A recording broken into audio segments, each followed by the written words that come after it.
আসসালামু আলাইকুম প্রিয় দর্শক, অন্য মঞ্চের আলাপচারিতায় আপনাদের সকলকে স্বাগত জানাচ্ছি। শিরোনামটা আপনারা দেখেছেন। ভারতের ভিসা নিতে লম্বা লাইনে বসে গেছে। আমি এই কয়দিন নিজেও একটু কনফিউজড ছিলাম যে ভারত ভিসা কেন দিল।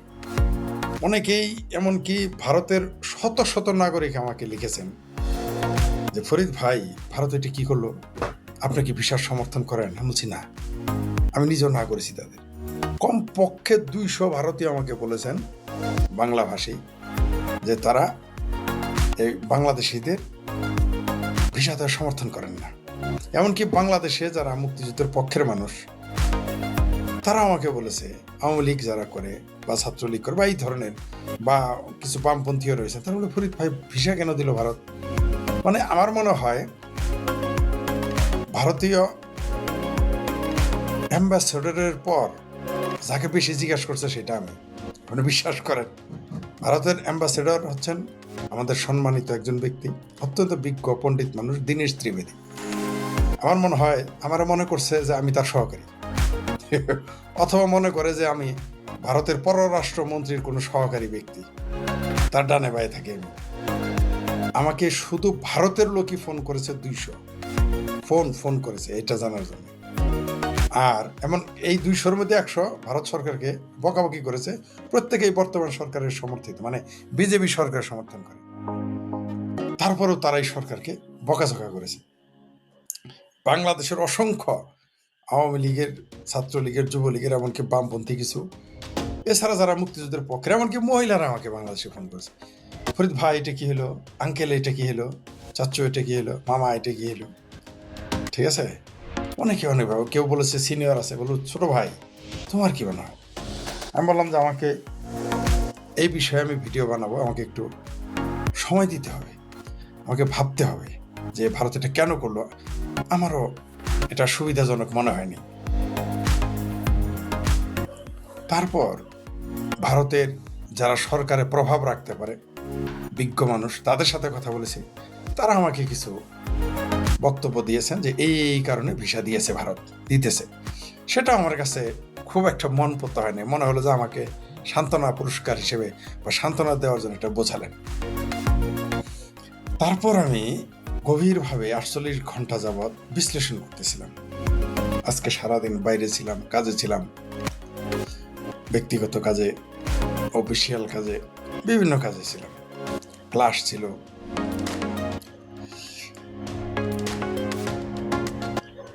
ভাবলাম সারাদিন আমার 2 ঘন্টা যাত্রা পথ ছিল। 2 ঘন্টা শুধু, 2.5 ঘন্টার মতো প্রায় জার্নি করেছি, 2.5 থেকে প্রায় 3 ঘন্টা। এই 2.5 থেকে 3 ঘন্টা জার্নির মধ্যে আমি বরং আজকে একটু তাড়াতাড়ি জার্নি করতে পেরেছি। বুঝলাম না আজকে, বরং সাধারণত 4 ঘন্টা 4.5 ঘন্টা লাগে, আজকে 2.5 ঘন্টা থেকে 3 ঘন্টা আমার জার্নি হয়েছে একই পথ। তো এই 3 ঘন্টা আমি চিন্তা করেছি যে কেন দিল, কি কারণে দিল, ভারত কেন এত নিচু হয়ে গেল। পোস্ট দিয়েছিলাম একটা, যে বেশি নিচু হলে ভেড়ায় পাতা খায়, বেশি নিচু হতে নাই, এটা ভারতকে বুঝিয়েছিলাম। আবার এক জায়গায় বলেছি, ওইখানে ওই পোস্টে বলেছি বেশি উঁচা হলে ঝড়ে মাথা ভেঙে ফেলে, ডাল ভেঙে ফেলে, আগাটা ভেঙে ফেলে, সেটা হলো বাংলাদেশ। কিন্তু এখন আমি বুঝতেছি ভারত কেন ভিসাটা দিয়েছে। আপনাদের ক্লিয়ার করি ভারত কেন ভিসা দিয়েছে। আপনাদের সেই হিন্দি সিনেমার ডায়লগ মনে আছে, দোস্তি না ঝুটে দুশ্মনী না টুটে, মনে আছে এই ডায়লগটা? বাংলাদেশ ভারতের সম্পর্কটা এরকম, দোস্তি না ঝুটে দুশ্মনী না টুটে। কিভাবে? এই বাংলাদেশটাকে সৃষ্টির সময় ভারত আমাদের সহযোগিতা করেছে। ভারত আমাদের তাদের প্রশিক্ষণ, সামরিক সহযোগিতা, 1 কোটির বেশি মানুষকে শরণার্থী হিসেবে জায়গা দেওয়া, আমাদের সমস্ত যুদ্ধের লজিস্টিক সাপোর্ট দেওয়া, মুক্তিবাহিনীকে ট্রেনিং দেওয়া, আন্তর্জাতিক লবিতে শক্তিশালী অবস্থান নেওয়া, কারণ ভারতের শুধু যুদ্ধ করে বাংলাদেশ সৃষ্টি করার সহযোগিতা করেনি, কূটনৈতিক শক্তিতে ভারত আমাদের যথেষ্ট সহযোগিতা করেছে। তা নাহলে এই দেশটা স্বাধীনই হতো না। কারণ পৃথিবীর যে 55টি মুসলিম দেশ ছিল, একটাও আমাদের সমর্থন করেনি, বরং কিছু কিছু দেশ সরাসরি বিরোধিতা করেছে পাকিস্তানের পক্ষ নিয়ে। এমনকি এই যে সাদের ফিলিস্তিনি আছে না, বাংলাদেশের মানুষ যখন ফিলিস্তিনি হামাস জঙ্গিদের পক্ষ নেয়, আমার কিন্তু তখন বেজায় রাগ ওঠে। ঠিক ওই যে ভারতের ভিসা দেওয়াতে যেমন আওয়ামী লীগের লোকেরা রাগ করেছে, ওরকম আমার বেজায় রাগ ওঠে যখন বাংলাদেশের মুক্তিযুদ্ধের পক্ষের মানুষ ফিলিস্তিনিদের পক্ষে নেয়। কারণ এই সাদের ফিলিস্তিনিরা কেউ আমাদের পক্ষে ছিল না, কিন্তু আজও তাদের জন্য হাই হোসেন করে বুক ফাটায়। যাই হোক, সেটা অন্য বিষয়। এমনকি যে ইরানের জন্য খোদ আওয়ামী লীগের ভিতরে নয়া একটা খোমেনি লীগ সৃষ্টি হয়েছে, সেই আওয়ামী লীগেও জানে না, এই আওয়ামী লীগকে সমর্থন দেয়নি এই ইরান। তো কোন ইরান? আধুনিক ইরান। এই মোল্লা খোমেনি তেহরানের কসাইয়ের খোমেনি ছিল না, ইরান ছিল না, আধুনিক ইরান ছিল। সে আধুনিক ইরান 1971 আমাদের পক্ষে ছিল না। কিন্তু বাংলাদেশের আওয়ামী লীগেরা খোমেনি লীগ হয়ে গেছে, হাই হোসেন করতেছে খোমেনির জন্য। আমার বোধোদয় বুঝতেই পারি না। এখন বলবেন আবেগ ওই জায়গায় খালি আবেগ হয়, আর কোথাও তো আবেগ। যেভাবে খোমেনি লীগ হয়ে গেছিল আওয়ামী লীগ, বাংলাদেশ আওয়ামী লীগ, ওইভাবে যদি ভারতের পক্ষে থাকতো, ভারত তখন 3বার বাংলাদেশের শেখ হাসিনাকে ক্ষমতায় বসায় দিত। আমার সাথে বাজি লাগতে পারে না এই কথা। যেভাবে খোমেনি লীগ হয়ে গেছিল বাংলাদেশের আওয়ামী লীগের, আমি দুঃখিত এই কথাটা বলার জন্য। আমি জানি অনেকে মনে কষ্ট হচ্ছে, আমাকে অনেকে ভুলও বুঝতে পারে।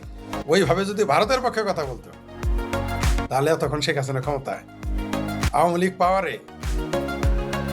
অনেকে আওয়ামী লীগের আবার বলে আওয়ামী লীগের সাথে গাদ্দারি করেছে, আওয়ামী লীগকে ক্ষমতায় বসাচ্ছে না। আরে ভাই, তুমি খোমেনি লীগ বানায় ফেলাইছ, তোমার পক্ষে ভারত কোন দুঃখে থাকবে? তুমি ভারত লীগ তো বানাইতে পারো নাই, তো ভারত কেন পক্ষে থাকবে? কিন্তু পাকিস্তানিরা কিন্তু পাকিস্তান হয়ে গেছে, তারা কিন্তু একটুও ভয় পায় না পাকিস্তানের পক্ষে কথা বলতে। কিন্তু ভারতের সহযোগিতা চাবেন, আবার খোমেনি লীগ হবে না তো, হয় না ভাই। যাই হোক, সেটা অন্য প্রসঙ্গ। যেটা বলতেছিলাম, আমি গবেষণা শুরু করলাম যে ঘটনা কি। বিশ্বাস করবেন না, আমার 2 দিন ঘুম হয় নাই।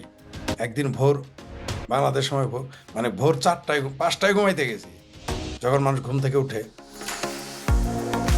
যখন ধার্মিক মুসলমানেরা ঘুম থেকে উঠে যায়, যখন ধার্মিক হিন্দুরা ঘুম থেকে উঠে যায়, তখন আমি ঘুমাইতে গেছি। ঘুম হয় না এগুলো চিন্তা করে। তো কেন ভারত ভিসা দেওয়া শুরু করলো একটু ব্যাখ্যা করি। তার আগে একটা কথা বলে নেই। আপনারা জানেন যে দীনেশ ত্রিবেদী তিনি কিভাবে এসেছেন? By road. মজার বিষয় হলো, তিনি বাংলাদেশে আসার কয়েকদিন পরেই তাকে একজন পূর্ণমন্ত্রীর মর্যাদা দিয়েছে ভারত। মানে তিনি শুধু রাষ্ট্রদূত নন, তিনি কিন্তু মন্ত্রীও। আমাকে কয়েকজন বলেছে, এত গুরুত্ব দেওয়ার কি, বাংলাদেশকে তাহলে খুব গুরুত্ব দেয়, তা না হলে কেন দীনেশ ত্রিবেদীকে আবার মন্ত্রী বানাবে, ইত্যাদি ইত্যাদি। যাক, সেটা তাদের ব্যাপার, এক একজন এক একভাবে ভাবতেই পারে। আমি পরে ভাবলাম যে কেন এটা হলো, একটা উদাহরণ দিই। ছোট্ট উদাহরণ দিয়ে শুরু করি, কেন ভারত ভিসা দিল।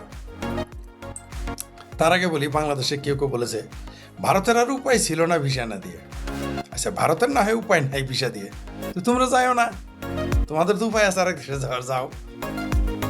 এইবার বলি, একটু দেখি, শুনেন। মাত্র 24 ঘন্টায় 1,13,039 জন ভিসার আবেদন করেছে। ভিসা পায়নি, আবেদন করেছে। ভিসা ফি কত জানেন? ভিসা বাংলাদেশে ভারতীয় ভিসার জন্য ফি দিতে হয় না, কিন্তু যা দিতে হয় তা হলো সার্ভিস চার্জ বা কি যেন একটা নাম দিয়ে এটা নেওয়া হয়। এটা হলো 1500 টাকা। আমি অঙ্কে দুর্বল, আমি অঙ্ক করতে আমার সমস্যা হয়েছে, এটা গুণ করতে, কিন্তু 3বার গুণন করে সহি হিসাব নিতেছে। শোনেন, 1,13,039 জন ভিসা প্রার্থী মানে আবেদন করেছেন, ইন্টু 1500 মানে 1500 গুণ করলে কত হয় জানেন? 16,96,58,500 টাকা। আবার শোনেন, 1,13,039 জন আবেদন করেছে, ভিসার আবেদন পায় না, আবেদন করেছে। ভিসা প্রসেসিং ফি হলো, মনে পড়েছে, ভিসা প্রসেসিং ফি, ভিসা ফি না, একটু এভাবে না খাই, একটু এইভাবে খাইছে আর কি। বা প্রসেসিং ফিতে 1500 দিয়ে গুণ করলে, আবারও বলি, 1,13,039 জন যারা সারাদিন বললো দিল্লি না ঢাকা, দিল্লি না ঢাকা, তারা একদিনেই 1,13,039 জন ভিসার আবেদন করেছে। এর মধ্যে ধরে নিলাম বড় জোর আপনি 20,000 হিন্দু পাবেন, মানে 90%, প্রায় 80% হলো মুসলমান, এবং 80% মুসলমানের মধ্যে 99%ই ছিল দিল্লি না ঢাকা, ঢাকা না দিল্লি, এগুলো স্লোগান দিত। তারা ভারত বিরোধী, তারপরেও আবেদন করেছে। তাহলে শুনেন, আবারও বলি, 1,13,039 জন ইন্টু 1500 টাকার অ্যামাউন্ট কত জানেন? 16,95,58,500 টাকা। কি বুঝলেন? কি বুঝিলেন? 1,13,039 জন, জি, কনফার্ম করলাম আর কি। একদিনে বাংলাদেশি ভিসার আবেদন একদিনেই একজন, তাহলে এখন বুঝেন, আমি অঙ্ক দুর্বল থাকতে পারি, আপনার অঙ্ক করে নিন। তাহলে একদিনেই যদি প্রায় 16 কোটি টাকা আয় হয়ে, মানে একটা ভিসা, মানে বাংলাদেশের ভিসা কেন্দ্রে যদি এত টাকা হয়, তাহলে এই ব্যক্তিগুলো যখন ভারতে যাবে কত খরচ করবে? প্রতিদিন পার হেড 1500 টাকায় তো হবে না, কারণ হোটেলে থাকতে হবে, খাইতে হবে। 2,000 ধরেন, 2,000 হলে কত হয়? 1 লাখে 1 লক্ষ মানুষ, আমি অঙ্কে দুর্বল, আপনারা এই করে নিয়ে নেন। 1 লক্ষ মানুষ প্রতিদিন গড়ে 2,000 টাকা খরচ করলে একক, দশক, শতক, হাজার, অযুত, লক্ষ, নিযুত, কোটি, 20 কোটি টাকা আসে। যদি 1 লক্ষ মানুষ প্রতিদিন 2,000 টাকা খরচ করে, তাহলে 20 কোটি টাকা আসে। হিসাব করেন। এগুলো হলো ভ্রমণ করতে যারা যাবে, বাজার ঘাট করবে, কিনবে, খাবে, দাবে। মেডিকেলে কত খরচ হয় জানেন? মেডিকেলে একটা মানুষ মিনিমাম প্রতিদিন তার খরচ আছে, গড়ে যদি আপনি হিসাব করেন 10,000 টাকা সর্বনিম্ন। তাহলে এখানে আমার হিসেবে এর আগেই প্রতি বছর প্রায় 1 লক্ষ থেকে 1,20,000 কোটি টাকা, মানে এটা 5 বছর আগের হিসাব, চিকিৎসা বাবদ বাংলাদেশের মানুষ ভারতে খরচ করে 1 বছরে। শুধু চিকিৎসা বাবদ, ব্যবসা বাণিজ্য আলাদা, ব্যবসা বাণিজ্য, ভ্রমণ, এগুলো আলাদা। এখন বুঝতে পারছেন তো? মানে 2 থেকে 3 লক্ষ কোটি টাকার ব্যবসা। বাংলাদেশের বাজেট হচ্ছে 7 কোটি টাকা, 7 লক্ষ কোটি টাকা। আমার ধারণা মিনিমাম এই বছর থেকে 4 লক্ষ কোটি টাকা বাংলাদেশিদের আয় করবে, মানে বাংলাদেশের বাজেটের অর্ধেক ভারতের শুধু এই যে যারা দিল্লি না ঢাকা গালাগালি করেছে তারা ওখানে ব্যয় করে আসবে। এখন বুঝতে পারছেন তো ভারত কেন বিষয়টা দিয়েছে? এটা ব্যবসা বাণিজ্য ছাড়া ধরলাম, শুধু মেডিকেল এবং ভ্রমণ, মানে মেডিকেল ট্যুরিজম আর এই ট্যুরিজম, ব্যবসার কথা বলি না, ব্যবসায়িক বিষয়ের কথা বলি না, ব্যবসার হিসাব আলাদা, ট্যাক্সের হিসাব আলাদা। এখন বুঝতে পারছেন তো? তাহলে 1 বছরে বাংলাদেশের বাজেটের অর্ধেক ভারতে আমরা খরচ করব। তো ভারত দেখলো কি জানেন, যে বিলাইয়ের উপরে রাগ করে তো ভাজা মাছ খাওয়া, ভাত খাওয়া বন্ধ করা যায় না, এই রিস্ক ভারত নেয়নি। ভারত দেখলো যে বিড়ালের উপরে যদি রাগ করে ভাত না খাই, লস তো আমারই। অর্থাৎ ভারতকে যদি সুযোগ না দেয়, বাংলাদেশকে যদি সুযোগ না দেয় রাগ করে, গুসা করে, যেহেতু ভারত বাংলাদেশকে আক্রমণ করবে না, তাহলে সুবিধা কেন নিবে না? পাকিস্তান তো সুবিধা নেওয়া শুরু করেছে। ভিসার হিসাব দিলাম তো আপনাদের, যে ভিসা ফি প্রসেসিং ফিতেই প্রতিদিন 16 কোটি, কত বলছি আপনারা সংখ্যা বলে দিয়েছি, কি করে নেন, 1,13,039 ইন্টু 1500, শুধু ভিসা ফিতে 16 কোটি টাকা, প্রায় মানে কয়েক হাজার টাকা বাদ থাকে, কয়েক লাখ টাকা বাদ থাকে, 16 কোটি টাকা ভিসা ফি, প্রসেসিং ফি। এখন বুঝতে পারছেন তো কেন ভারত ঝুঁকি আর নিচ্ছে না? ভারত হচ্ছে, তারা চিন্তা করতেছে যে ব্যবসার সাথে রাগারাগি করা যাবে না, অর্থাৎ বিলাইয়ের উপরে রাগ করে ভাত খাওয়া বন্ধ করা যাবে না। তাই ভারত, যেহেতু ভারতের সাথে ভারত বাংলাদেশের যুদ্ধ করবে না, তাই কেন বসে বসে লস করে? 2 বছর তাদের 22 মাস লস হয়েছে না? এই 22 মাস প্রায় 8 লক্ষ কোটি টাকা, প্রায় বাংলাদেশের বাজেটের সমান তার লস হয়ে গেছে এই প্রায় 22-23 মাসে। রিস্ক কেন নিবে? সেই জন্য ডিজেল দিত, সেই জন্য তেল দিত, সেই জন্য চাল ডাল পাঠাইতো। সম্পর্ক বন্ধ করতেছে না। ঠিক ভারতের সাথে চায়নার সম্পর্ক খারাপ, তারপরে কিন্তু চায়নার সাথে তার ব্যবসা বন্ধ হয় নাই। বিলিয়ন ডলারের ব্যবসা তারা করতেছে এক অপরের সাথে। না চায়না বন্ধ করেছে, না ভারত বন্ধ করেছে, এক অপরের সাথে ব্যবসা। শুধু ভারতের সাথে, ভারত পাকিস্তানের সাথে সকল যোগাযোগ বন্ধ করে দিয়েছে, চূড়ান্তভাবে বন্ধ করে দিয়েছে। এই যে বাংলাদেশে দেখলেন ইনকাম এখন বুঝতে পার, তাহলে বাংলাদেশের সাথে যখন ব্যবসা হবে তার ইনকাম কত, আমদানি আমদানি করবে, যেগুলো বাংলাদেশ থেকে তার প্রয়োজন তা আমদানি করবে, আর ভারত থেকে তো 90% বা 80% তো রপ্তানি হবে বাংলাদেশে। তো তারা এই রিস্কটা কেন নিবে যে মন কালাকালি করে চেহারা দেখা বন্ধ করলে তো ব্যবসায় লস। মনে করেন এক জায়গায় আপনি পাটের দাম কম পাইছেন কিন্তু তারা আপনার পছন্দ হয় না, কিন্তু আপনি তো পাটের দাম কম, ব্যবসা তো তার সাথেই করবেন তাই না, যদি পাটের কোয়ালিটিটা একটু ভালো হয়। অথবা মনে করেন একজনের কাছ থেকে আপনি গার্মেন্টসের কাপড় নেবেন, বানানো খরচ কম, যে মালিককে আপনার পছন্দ হয় না মনে করেন, কিন্তু কি করবেন, খরচ কম, আপনি তার কাছেই যাবেন, আপনার লাভ। তো ভারত চিন্তা করছে যে বসে থেকে কি লাভ, হয়তো বিড়ালের উপরে গোসা করে কোনো লাভ নাই।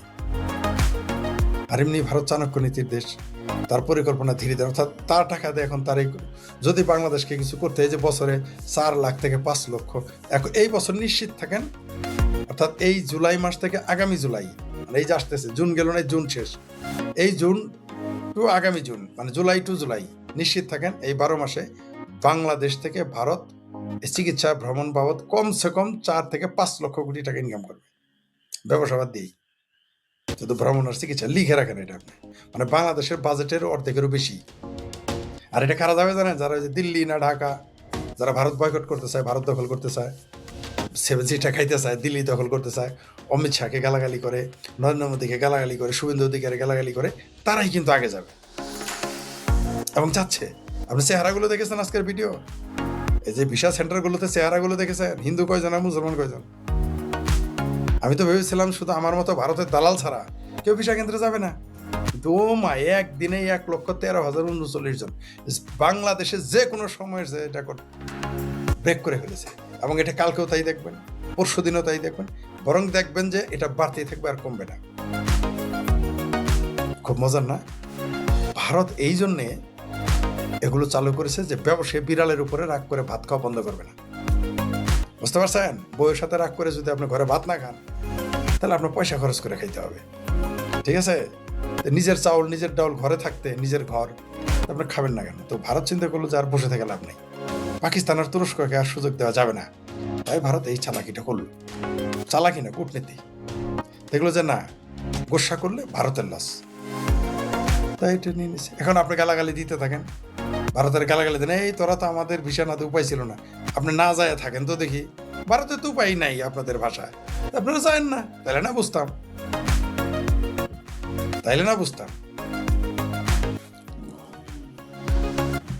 দোস্তি না ছুটে দুশ্মনী না টুটে।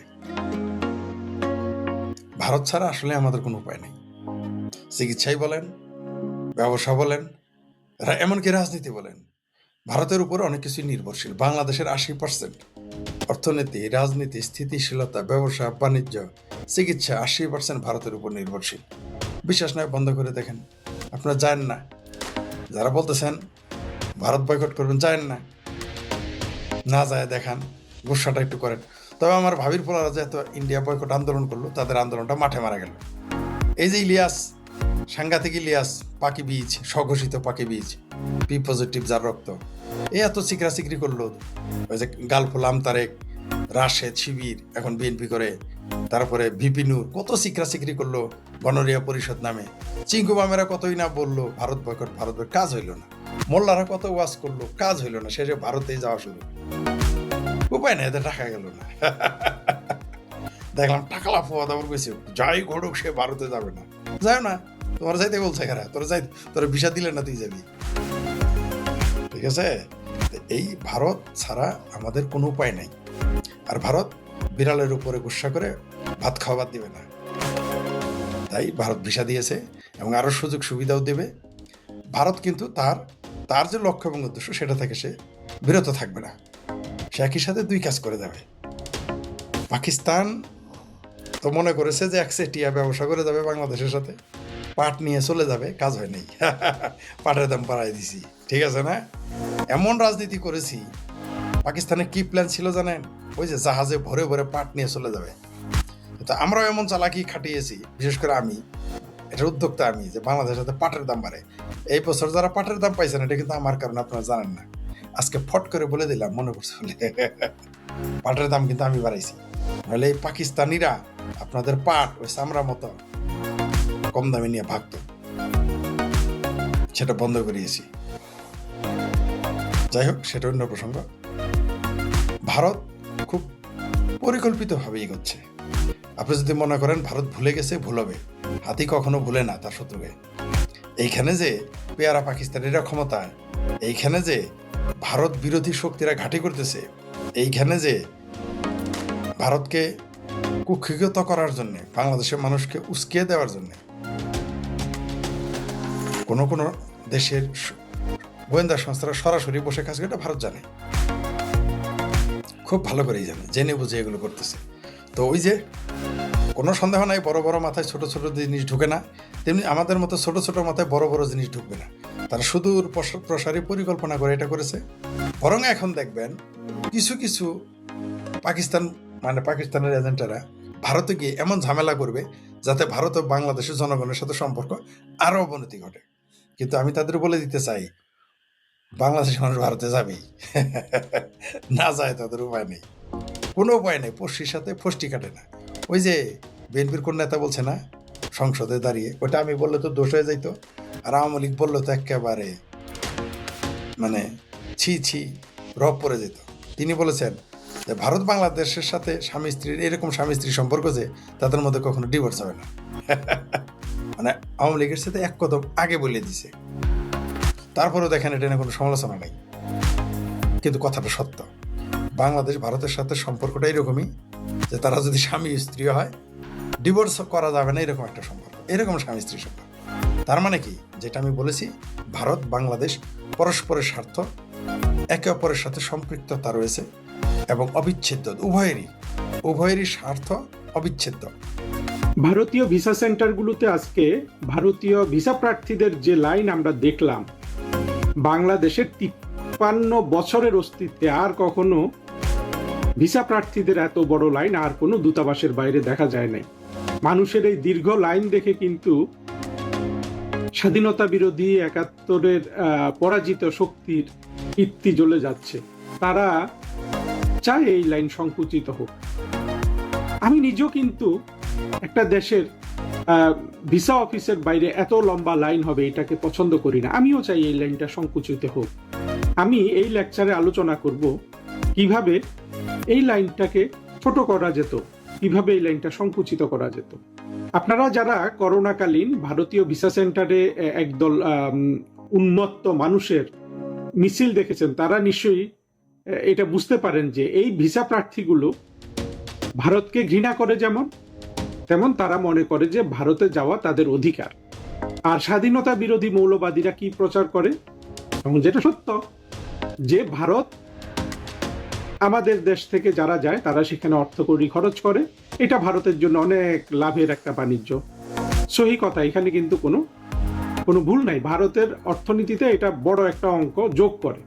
বাংলাদেশিরা যে যায়, কত বিলিয়ন, 2 বিলিয়ন 3 বিলিয়ন নাকি খরচ করে, লক্ষ লক্ষ বাংলাদেশি প্রতি বছর ভারতে ভ্রমণ করতে যায়। কিন্তু কারা যায়, কেন যায়, কিভাবে এটা ঠেকানো যেত বা শোভনীয় পর্যায়ে আনা যেত? এখন যেই হারে পঙ্গপালের মতো ভিসা প্রার্থী হয়েছে মানুষ, এটা নিশ্চয় ভারতীয়দেরও খুশি করতে পারে। তারা এটার উপর ভিত্তি করে বাংলাদেশের বাস্তব চেহারা বুঝে নিতে পারে, অর্থাৎ তারা ভুল চেহারাটাকে আসল চেহারা বলে নিজেদের আত্মতুষ্টিতে ভুগতে পারে, যেটা আমরা অতীতে দেখেছি। ভারতে বাংলাদেশের মানুষ যায় একেবারে বেসিক প্রয়োজনে, এর বাইরে কেউ ভারতে যেতে চায় না। চিকিৎসা সেবা নেয়া, এটা তো মানুষের খুবই বেসিক একটা নিড। দেখেন, আমরা কি কখনো টার্গেট করেছি যে আমাদের মানুষ আমাদের দেশে চিকিৎসা নিবে? আমরা কি, এটা তো অন্তত আমরা পারতাম। আমাদের চিকিৎসা ব্যবস্থাটাকে যদি আমরা ভালো করতে পারতাম। আমাদের কিছু কিছু হাসপাতাল হয়েছে, এগুলো তো অনেক অনেক পয়সা নেয়। এভার কেয়ার, ইউনাইটেড, আপনি যান ওখানে, সেখানে তো বাংলাদেশি রুগীদের ওরা সেবা করে কুল পাচ্ছে না। এইরকম আপনার আরো 200 হসপিটাল দরকার বাংলাদেশ, সেগুলো তো নাই। বাংলাদেশের চিকিৎসা ব্যবস্থায় যেই ধরনের বাস্তবতা বিদ্যমান, সেটা সমাধান করে অন্তত চিকিৎসার জন্য মানুষ অন্তত কম যাবে। নিজ দেশে চিকিৎসা পেলে কে বিদেশে যায়? ইউনুসের ডাকাতগুলোর দেখলাম এক একটা 40 লাখ 50 লাখ করে বছরে, 80 লাখ 82 লাখ করে চিকিৎসা খরচ তারা গ্রহণ করেছে। কোথায় গিয়ে ওরা চিকিৎসা করেছে? আমাদেরকে চিকিৎসা ব্যবস্থা করতে হবে ঠিক মতো। সেটা করতে হলে আসলে অন্তত প্রথমত চিকিৎসা সেবা যারা দেন তাদের অবশ্য অনেক ধরনের মানুষ আছেন সেখানে, অনেক ভালো মন্দ, কিন্তু মোটা দাগে পুরো জিনিসটা হলো জনসেবার থেকেও ব্যবসার কৌশলের উপর প্রতিষ্ঠিত। নিশ্চিতভাবে ভারতে গিয়ে তারা সহজে চিকিৎসা পায়, কম খরচে চিকিৎসা পায়, এমনকি উন্নততর চিকিৎসা পায়, যেটা বাংলাদেশে পায় না। আমরা কি সেই জিনিসটা ঠিক করতে পেরেছি? পারিনি। চিকিৎসা ব্যবস্থা উন্নত করেন, চিকিৎসার জন্য ভারতে কম যাবে। আর বাকি যারা যায় সেটা কিভাবে ঠেকাবেন? তারা যায় ভারতে আনন্দ করার জন্য, ভারতে বেড়ানোর জন্য। একটা জিনিস হলো, তো অনেক মানুষের একটা চাহিদা আছে, যাদের অর্থকড়ি অনেক বেশি, তারা তো শুধু ভারত নয়, চীনেও ভ্রমণে যায়, থাইল্যান্ডে যায়, সিঙ্গাপুরে যায়, ইউরোপ আমেরিকা সব জায়গায় যায়। তারা ভারত ভ্রমণে যাবে, পৃথিবীর সব দেশ দেখতে হবে, এইরকম একটা সংকল্প অনেক মানুষের আছে না? তারা ভারত যাবে, সেটা ঠেকানো যাবে না। তারা যত টাকাই লাগুক ভারতে যাবে। আর বাকি অংশ কারা? তাদেরও তো একটা কিছু দেখার স্বপ্ন আছে, বিদেশ দেখার। বিদেশ দেখতে হলে সবচেয়ে কম খরচে তারা ভারত দেখতে পারে, সেজন্য তারা ভারতে যায়। এদেরকে আপনি ভারত যাওয়া ঠেকাতে পারবেন? পারবেন। এদের অর্থনীতির উন্নতি করে দেন, এরা অন্য দেশে যাবে। কিন্তু সার্বিকভাবে যারা পর্যটনের জন্য বিদেশে যায়, বারবার যায়, ঘন ঘন যায়, তাদের একবার যাওয়া, একবার ভারত, কেউ তো বছরে 5 বার যায়, 3 বার যায়, সেটা তো ঠেকানো যায়। সেটা ঠেকাতে হলে নিজ দেশে যেটা ভারতে গিয়ে তারা উপভোগ করতে পারে, নিজ দেশে সেটা উপভোগ করার ব্যবস্থা করে দিতে হবে। আমরা যে কালেমা আর পতাকা নিয়ে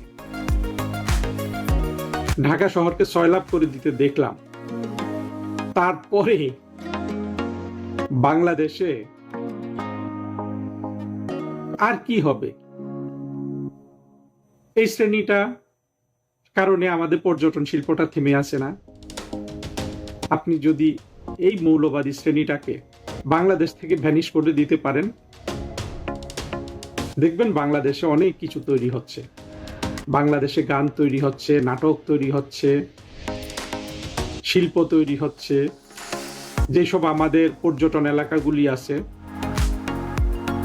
সেগুলিতে মানুষ ভারতে গেলে যে ধরনের পর্যটনের সুবিধা পায়, সেগুলি পাবে।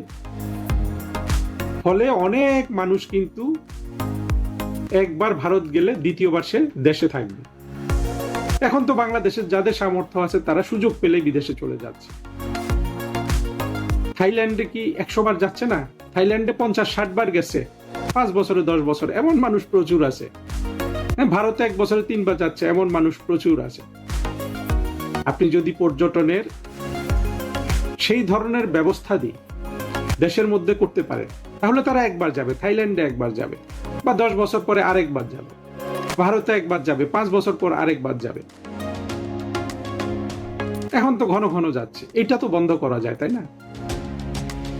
এটা বন্ধ করতে হলে অভ্যন্তরীণ পর্যটনের যে ব্যবস্থা করা যায় করতে হবে।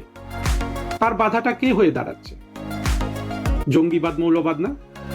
খুলে বলার তো দরকার নেই, এগুলো তো অন্তত আপনারা সবাই বোঝেন।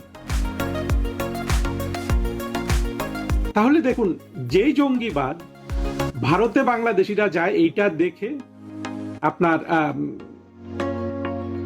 ক্রুদ্ধ হয়, সেই জঙ্গিবাদই কিন্তু ভারতে মানুষ যাওয়ার জন্য দায়ী। এই জঙ্গিগুলো যদি বাংলাদেশে না থাকে, আপনি বাংলাদেশে অনেক কিছু করতে পারবেন যেগুলো এতটা আকর্ষণীয় হবে যে এই মানুষগুলোকে আবার ভারতে যেতে হবে না, তারা ভারতে যাওয়ার অত উৎসাহ পাবে না। হ্যাঁ, সাইট সিইং এর জন্য গেল, একবার গেল, দুইবার গেল, কেউ কেউ সারা ভারত ঘুরতে চাইবে, সেটাও থাকবে। কিন্তু মোটা দাগে বেশিরভাগ মানুষ কিন্তু আপনি আটক করতে পারবেন আপনার পর্যটন শিল্প যদি আপনি বিকাশ করেন। বাংলাদেশে পর্যটন শিল্প এখন তো প্রশ্নই আসে না বিকশিত হবার। সাদা কালো ইসলামিক পতাকায় ছেয়ে গেছে না দেশ। তারেক রহমান সাহেব যে এই যে ওই চীন ঘুরে আসলেন, এত এত বিনিয়োগের কথা শোনা যাচ্ছে, 1 টাকা কেউ বিনিয়োগ করবে না এই কালো আর সাদা পতাকার দেশে। ওরাই চায় মানুষ ভারতে না যাক, কিন্তু ওরাই আবার কারণ যে মানুষগুলো ভারতে যাচ্ছে, কারণ ওদের কারণে বাংলাদেশের ভেতর কোনো ধরনের সৃজনশীল কিছু করা যাচ্ছে না, না শিল্পে, না সাহিত্যে, না পর্যটনে, কোথাও করা যাচ্ছে না কিছু। মূল সমস্যাটা আমাদের এই মৌলবাদ, জঙ্গিবাদ, যারা আসলে দেশটাকে একেবারে শুরু থেকে তারা কিন্তু শাসন করে চলেছে। অর্থাৎ আমরা সবসময় 2টা শাসনের অধীন ছিলাম বাংলাদেশে। রাজনৈতিক সরকারগুলো মানুষের শরীরটাকে শাসন করেছে, আর বাংলাদেশের 71 সালে যারা নিয়াজির হাত ধরে বাংলাদেশে স্বাধীনতা যুদ্ধে পরাজিত হয়ে আত্মসমর্পণ করেছিল, তারা মানুষের মন শাসন করেছে। আপনি মনে করতে পারেন যে বাংলাদেশে সবসময় প্যারালাল 2টা সরকার চলছে। একটা সরকার মানুষের শরীর শাসন করে, আর একটা সরকার শরীরের মন শাসন করে। শরীরের মন শাসন করে সেই অদৃশ্য সরকার, জঙ্গিবাদ, মৌলবাদ, 71 স্বাধীনতা যুদ্ধে পরাজিত শক্তি, তাদেরকে দেখা যায় না। তারা আবার ওদের মনটাও শাসন করছে। যারা এই যে বিএনপি, আওয়ামী লীগ যেসব সরকার হয়েছে, জাতীয় পার্টি, এদের মনও কিন্তু মৌলবাদ শাসন করেছে, কিন্তু মৌলবাদের মন তো কেউ শাসন করতে পারে না। এই যে প্যারালাল 2 শাসনের সিস্টেম গড়ে উঠেছে, হ্যাঁ, দ্বৈত শাসন বলতে পারে। মনকে এক পক্ষ শাসন করে, দেহকে আরেক পক্ষ শাসন করে। এই শাসন ব্যবস্থা তো পৃথিবীতে কোথাও নাই। পৃথিবীতে হলো যারা দেহ শাসন করে তারা মনও শাসন করে। আমাদের যারা দেহ শাসন করে তাদের মন শাসন করার কোনো যোগ্যতা তারা দেখাতে পারে, যার ফলে একটা উৎকট, পৃথিবীতে বসবাসের অযোগ্য, সভ্যতা বিমুখ, পশ্চাৎমুখী একটা সমাজ সৃষ্টি হয়েছে, যেখানে কোনো চিন্তা নাই, কিভাবে সৃষ্টিশীল চিন্তা করতে হয় সেটাই তো বাংলাদেশে এখন একেবারে অনুপস্থিত, আর করা যাচ্ছে না। আপনি সৃষ্টিশীল চিন্তা কার মাধ্যমে করবেন? আপনি সলিমুল্লাহ খানের মাধ্যমে করবেন? এরা পুরো জিনিসটাকে শাসন করছে। সেই জায়গায় হস্তক্ষেপ করার মতো দক্ষতা রাজনৈতিক সরকারগুলোর নাই। ফলে যেটা হচ্ছে, মৌলবাদীরা যেটা চায় যে ভারতে বাংলাদেশিদের যাওয়া কমে যাক, বন্ধ হোক, সেটা আরো বেড়ে যাচ্ছে। এই স্বাধীনতা বিরোধী মৌলবাদ শ্রেণীর মানুষের মন শাসন করার ফলে মনগুলা যেভাবে জড়বদ্ধ, চিন্তাহীন, অনুৎপাদনশীল হয়ে গেছে, তার কারণে কিন্তু মানুষ ভারতে যাচ্ছে। কারণ ওই জিনিসগুলো তো মানুষ পছন্দ করে, মানুষ ওগুলো পেলে ওগুলো গ্রহণ করে। নাচ গান, ভারত তার বোম্বাই মিউজিক ইন্ডাস্ট্রি, নাচ গান, সিনেমা দিয়ে পুরো আপনার মিডল ইস্টকে আধিপত্য বিস্তার করে রেখেছে। মিডল ইস্টের এই লোকগুলো, সেখানে তো গান নাচ প্রডিউস হয় না, তারা কি এনজয় করে? এই বোম্বাই নাচ গান এনজয় করে। বাংলাদেশের যে শাসক শ্রেণী অথবা চোরাকার বাড়ি ধনী শ্রেণী আছে, তারাও কিন্তু এই বোম্বাই নাচ গান কনজিউম করে। পাকিস্তানের যে 10 থেকে 20% জমিদার শ্রেণী আছে, তারাও ভারতের বোম্বাই নাচ গান ইন্ডাস্ট্রি কিন্তু আপনার এটা কনজিউম করে। বাংলাদেশের যারা ওয়াচ করে ওরাও কিন্তু বোম্বাই মিউজিক ইন্ডাস্ট্রিটাকে কনজিউম করে। আপনি দেখবেন যে যারা গান গায়, যে রফিকুল্লাহ আফসারি, আজহারি, তারেক মনোয়া, এগুলা সবাই বোম্বাই গান গেয়ে ওয়াজ করে। আর যে গান গাইতে পারে না, আমির হামজা, ও বোম্বাই মেয়েদের দিকে তাকিয়ে থাকে, হ্যাঁ, ভারতের দক্ষিণাঞ্চলের অভিনেত্রীদের দিকে তাকিয়ে থাকে, রাশমিকা মান্দানা। বর্তমানে বাংলাদেশে বলুন তো, মাদ্রাসাগুলি ছাড়া আর কোথাও কি কোনো বিনোদনের ব্যবস্থা আছে? আপনি মাদ্রাসায় একটা শিক্ষক হয়ে যান, আপনার জন্য অবাধ বিনোদন বা একটা ব্যবস্থা আছে। আপনি শিশুদের সেখানে ছেলে মেয়ে সবই তো এখন যায়, তাদেরকে রেপ করবেন, এইটা তাদের বিনোদন। মহামারী হয়ে গেছে।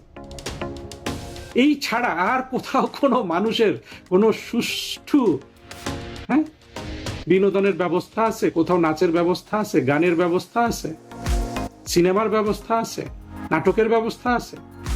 এগুলো তো আপনাদেরকে করতে দিবে না। মাদ্রাসায় রেপ করছে, সেটাকে আপনি হাত দিতে পারবেন না।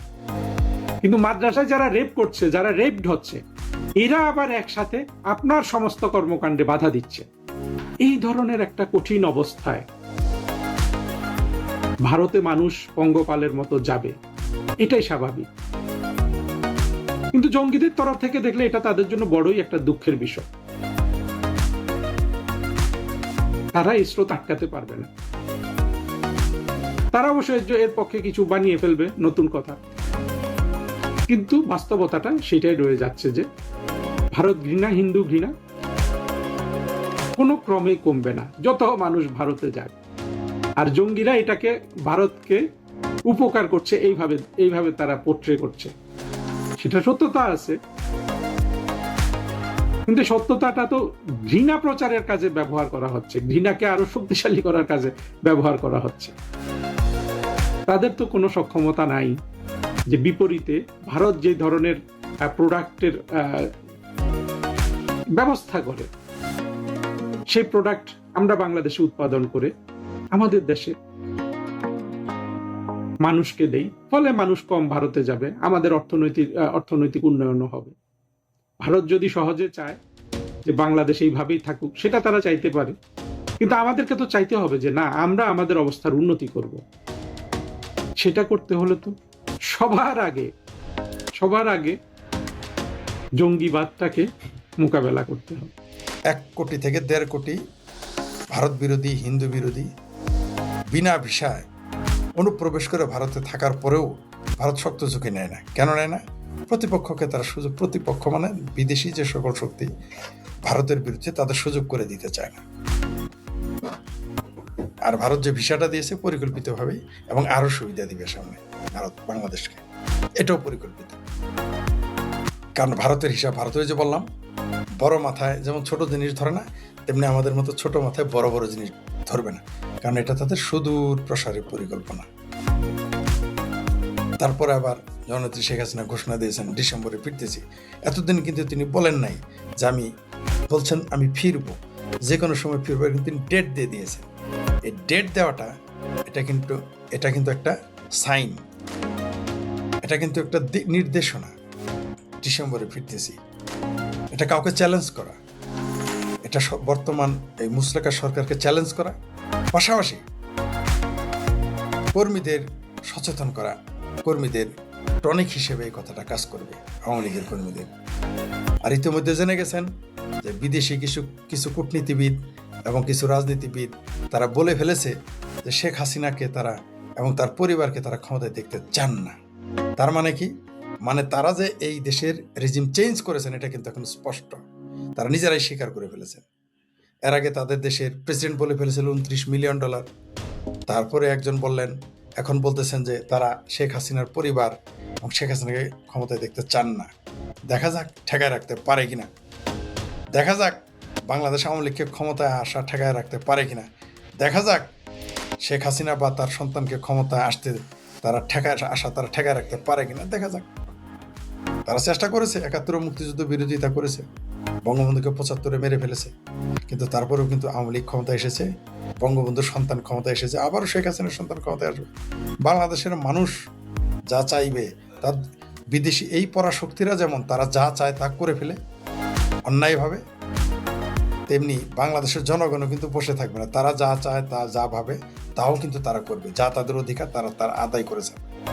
ওই মোল্লার মিলিটারির ডর দেখিয়ে পরাশক্তিগুলো মোল্লার মিলিটারির ডর দেখে খুব বেশি দিন আর দাবিয়ে রাখতে পারবে না বাংলাদেশের জনগণকে, মুক্তিযুদ্ধের পক্ষের জনগণকে। হয়তো চরম মূল্য দিতে হচ্ছে, আরও ভবিষ্যতে আরও চরম মূল্য দিতে হতে পারে, সেটা আলাদা কথা। আমি আবারও বলছি, বাংলাদেশের বাজেটের অর্ধেকেরও বেশি এই বছর চলে যাবে। এমন কি হতে পারে যে বাজেটের আমাদের যে 7 লক্ষ কোটি টাকা, তার সমপরিমাণ চলে যেতে পারে এক বছরে বাংলাদেশের টাকা। তো ভারত কেন বিড়ালের উপরে রাগ করে মাছ খাওয়া বাদ দিবে, ভাত খাওয়া বাদ দিবে? বাদ দিচ্ছে না। এটাই স্বাভাবিক। ব্যবসার উপরে তো কোনো কথা নাই। আপনার মনে আছে, আপনাদের ইসলামের ইতিহাসে যারা ছাত্র তারা জানেন যে আরবের শাসকরা যখন পৃথিবীর বিভিন্ন জায়গায় যেত, এমনকি ভারতে যখন দখল করতে আসছিল মুসলমানেরা, তারপরে ইরাকের শাসকেরা, ইরানের শাসকেরা, তুরস্কের শাসকেরা, আপনারা কি জানেন এই সময় যখন সব মূর্তি ভেঙে ফেলতে বলতো, কিন্তু সোনার মূর্তিটা নিয়ে চলে যেত বলতো ওটা ভাঙে না, নিয়ে আসো। কেন? বিজনেস। কারণ ওটার দাম আছে। কারণ মাটির মূর্তি, পাথরের মূর্তি নিয়ে তো বিক্রি করা যাবে না, কিন্তু সোনার মূর্তি তো সোনার, স্বর্ণের, এই জন্যগুলো নিয়ে যেত। সুলতান মাহমুদ কেন মন্দিরে হামলা করত? কেন? আর জায়গা ছিল না। রাজপ্রাসাদে হামলা করে না, মন্দিরে হামলা করছে। কেন? সম্রাট মন্দিরে। কারণ সেখানে প্রচুর সোনা দানা, হীরা, স্বর্ণ মুদ্রা রক্ষিত থাকতো। তাই নিয়ে সেখানে ডাকাত কেন ডাকাতি করে, লুট করে কেন? সে শুধুমাত্র ধর্ম প্রচারের জন্য আসে নাই, সেইখানে লুটতরাজ করতে হতো মন্দিরেই, কারণ জানো ওইখানে পাওয়া যাবে কোটি কোটি টাকা, সেগুলো নিয়ে চলে যেত। স্বর্ণের মূর্তি রেখে যেত। ইসলামে কিন্তু মূর্তি হারাম, কিন্তু স্বর্ণের মূর্তি বানায় দেখেন তো। এই যে বাংলাদেশে মূর্তি এত হারাম, যারা বলে মূর্তি পূজা খুব খারাপ, আমি বাংলাদেশে অনেক মুসলমানরা চিনি যারা ওই যে কৃষ্ণের মূর্তি খুঁজতো ব্যবসা করার জন্য, ওগুলো মাটির নিচ থেকে খুঁড়ে তুলতে পারলেই নাকি কোটি কোটি টাকা। কি তোলেন নাই? বাংলাদেশে বহু মুসলমান ওই কোষ্টি পাথরের মূর্তি মাটির নিচে অনেক খুঁজতো, এখনো খুঁজে। কারণ টাকার প্রশ্ন আর মূর্তির প্রশ্ন। যে মনে করেন এই মাটির মূর্তিটাই যদি কোটি কোটি টাকা দাম হইতো, তাহলে কিন্তু এটা ভাঙতো না, এটা ডাকাতি করে নিয়ে বিক্রি করতো ভারতে। এটা কিনে না, তাই বেছে না, তাহলে এরা সবাই সুলতান মাহমুদ হয়ে যেত। বাংলাদেশের সব মুসলমান তখন সুলতান মাহমুদ হয়ে যেত, যদি মূর্তিগুলোর মূল্য থাকতো, দাম, মানে অর্থনৈতিক দাম থাকতো, যেগুলো পৃথিবীতে অন্য জায়গায় নিলে বা স্থান, এমনকি ভারতে বেচলেও লাভ হবে। দখল করে নিত। অত বড় একটা সোনার মূর্তি করেন না দেখি ভাঙে, কিন্তু কেউ ভাঙবে না। ওটা চুরি করবে, ডাকাতি করবে, লুট করবে, তখন আর ভাঙবে না। বাংলাদেশের হিন্দুরা একটা কাজ করতে পারেন, স্বর্ণের মূর্তি বানানো শুরু করেন, তাহলে দেখবেন। আর ছোট ছোট বানান, স্বর্ণের মূর্তি বানান। অবশ্য তখন বানাইতে দিবে না। এই যে এটা বললাম, এটা আরেক ষড়যন্ত্র। তখন আবার ওই যে হরিদাসচন্দ্র আছে না, হরিদাসচন্দ্র ইয়ের কি পলাশ বাড়ির রংপুরের, কবে যে ফরিদ আরেক বুদ্ধি দিছে, আপনারা না স্বর্ণের মূর্তি বানানো শুরু করেন, মাটির মূর্তি বানান না। মাটির মূর্তি ওটা প্রতীকী ডুবিয়ে ফেলবেন, আবার ওটা তুলে নিয়ে চলে যাবেন। স্বর্ণের মূর্তি বানান, দেখবেন বাংলাদেশের পুলিশও পাহারা দিবে, আর্মি সহ পাহারা দিবে। ওই মূর্তিটাকে নিয়ে প্রতীকী, আবারও বলি, প্রতিমা বিসর্জন দিবেন, দিয়ে আবার ওই মূর্তিটা তুলে এনে বাসায় এনে রেখে দিবেন, বা মন্দিরে এনে অন্য জায়গায় রেখে দিবেন। তাহলে দেখবেন আর ভাঙতে যাবে না কেউ, আর ওটা ফেলে দিবে না কেউ। বুঝতে পারছেন? এই কাজটা আপনারা করতে পারেন। কারণ রামের মূর্তিতে তো দোষ ধরবে যে রাম রাজত্ব কায়েম করবেন, ঠিক আছে? তারা ইসলামী রাজত্ব কায়েম করলে দোষ নাই,